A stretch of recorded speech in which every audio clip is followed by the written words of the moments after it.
Hey, looks like we got another shipment in the mail. Hi, I'm Chucky, and I'm your friend to the end. Heidi ho! Ha ha ha! Chucky, what's that other weird one that we got from Wish? Oh, damn, that ain't right. Hey, you guys! Hello, my friends, and welcome back to Player Display. Today, let's have a little look at a little figure being Chucky from the Chucky TV show. So we've seen this figure several times before with two, I believe, other Chucky Ultimate releases in the past. We had him in the standalone Ultimate version. They also had him once again in the Bride of Chucky 2-pack with Tiffany Valentine.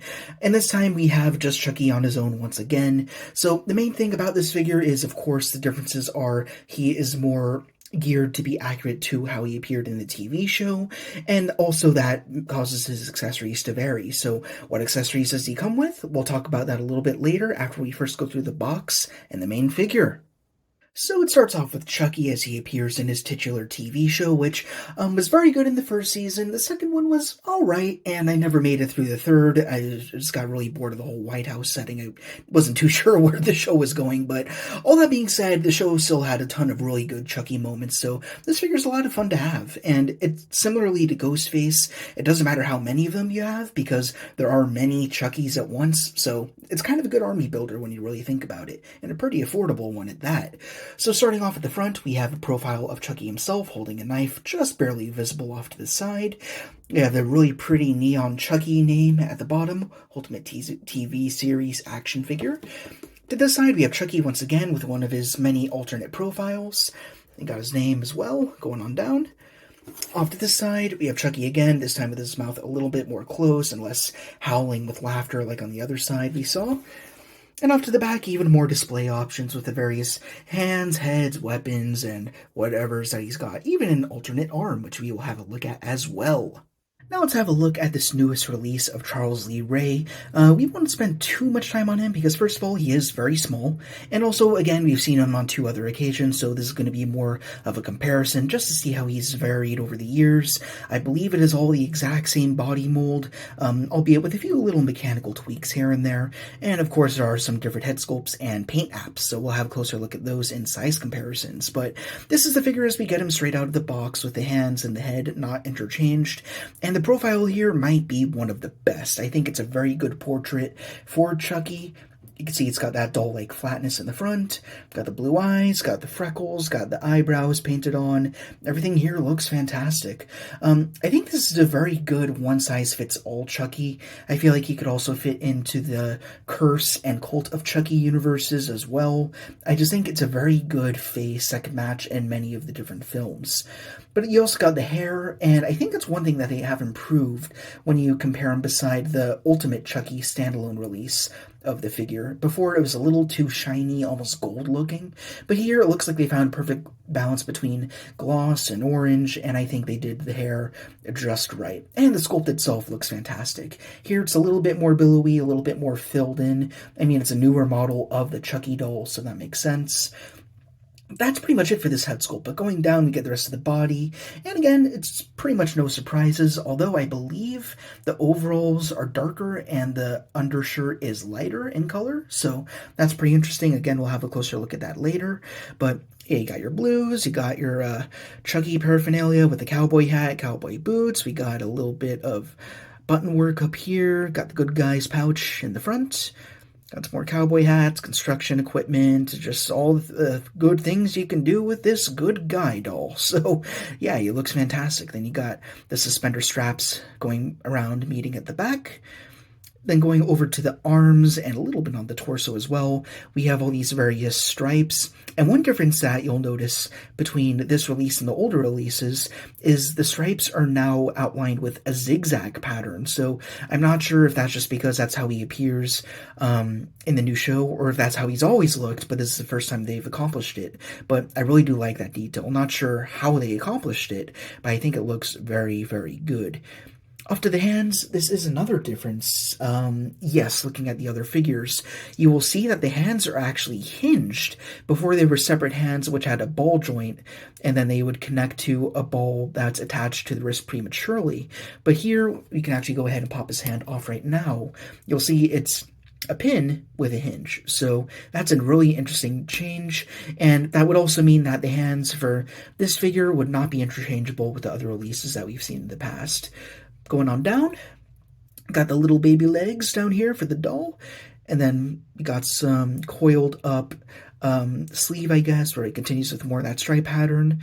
And then down to the little tiny shoes we go, some white laces, red shoes, and then off to the bottom, I actually haven't looked here yet, but yes, we also have the good guy imprint, which we saw in his first murder in the very first movie. So yeah, very good figure. Again, not a whole ton to look at, but very good for army building, which is pretty much what these guys are exactly done just right for. Moving on to accessories, there's not quite as much as I had hoped there would be for an Ultimate release, but then again, this figure is kind of for a lesser price than usual Ultimate releases, so that allows me to forgive it a little bit more, but it would be nice to have more accessories that he would be wielding, at least in the first season of the show. But that being said, the accessories he comes with are nothing to turn your nose up at. They're done very well. So let's start off with the many head sculpts that he comes with. First, over here, he's having a hell of a time with this big old smile, this laugh, just a good old iconic Chucky laugh, which we have seen before, similarly to other figures, but in this case, it's his standard unscarred non-Bride of Chucky look. So if you want just a standard Charles Lee Ray laughing, this is probably a good route to go with. But if you want things to be a little bit more calmed down, here he is with just a big old smile, looking very good. I like how all the teeth are individually sculpted, and that really helps to make the mouth look a little bit more varied from a distance. But then, of course, we have this whole other alternate look for Chucky, this very gruesome, melted look from when he's in the hospital, and that is something that we will go ahead and have a look at when we do a few head swaps.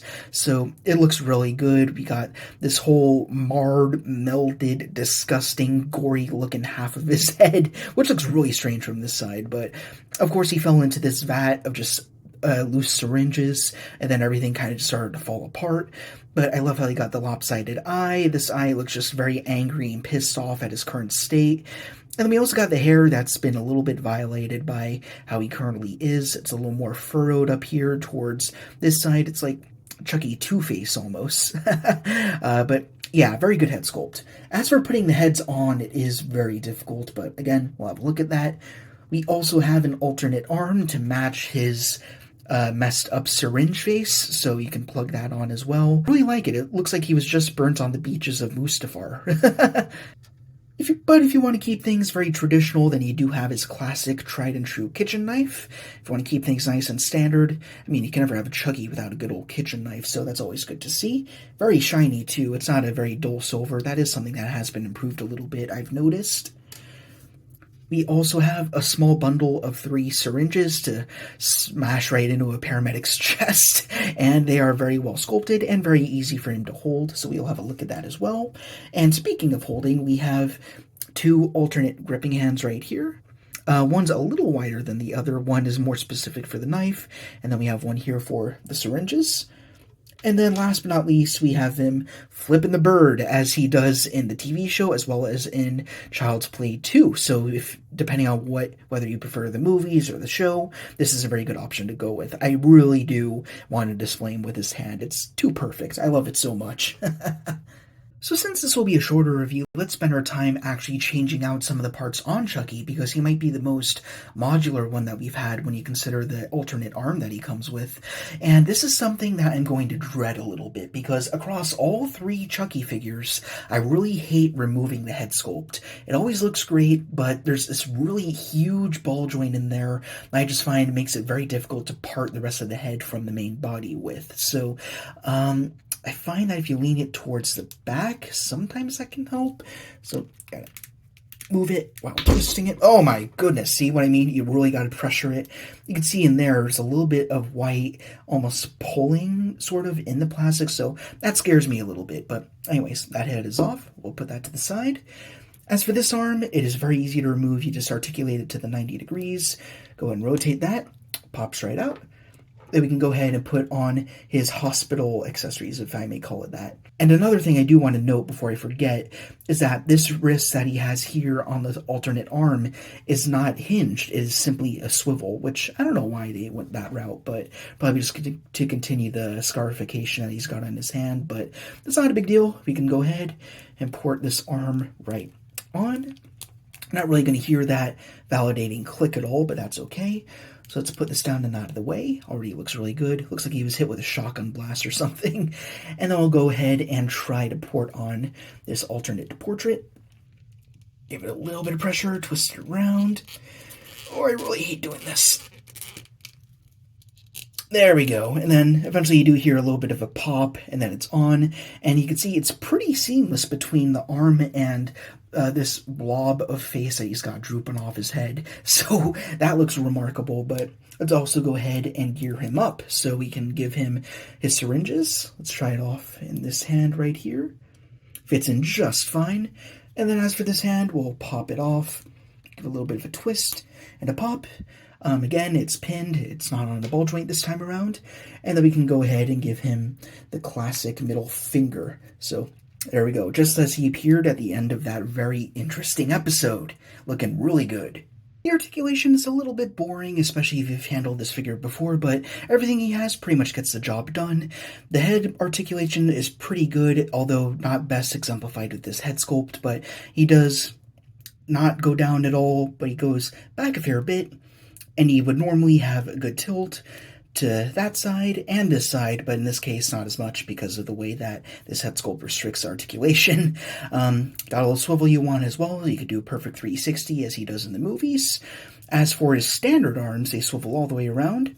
Got a hinge at the elbow that comes to about 90, and then again each hand except for this one over here comes with an out and in hinge. As for this arm with this head sculpt, very hard to move him at the shoulder, but you can get some swivel. But you're not getting a whole ton out. Actually, it's a little better than I thought, but it won't hit 90 unlike the other arm. As for this elbow, strangely enough, it goes past 90. I kind of wish that they did that with all three arms, but oh well, I mean, at least you get it here. And as for this wrist, as we talked about, just a swivel. Going down here, I think there might be a ball joint that's hidden under this good guy's overalls, but of course you can't really do much with it because it's so hidden down in there. But if we put our fingers at the shoulders and swivel, and you can see he does articulate there a little bit if you want, get a little extra movement in the arms if you wish. As for legs, they kick out that much. Actually, that's pretty good. I like that a lot. Good splits. You can kick forward, a very good deal 90. Kick back, quite a bit actually.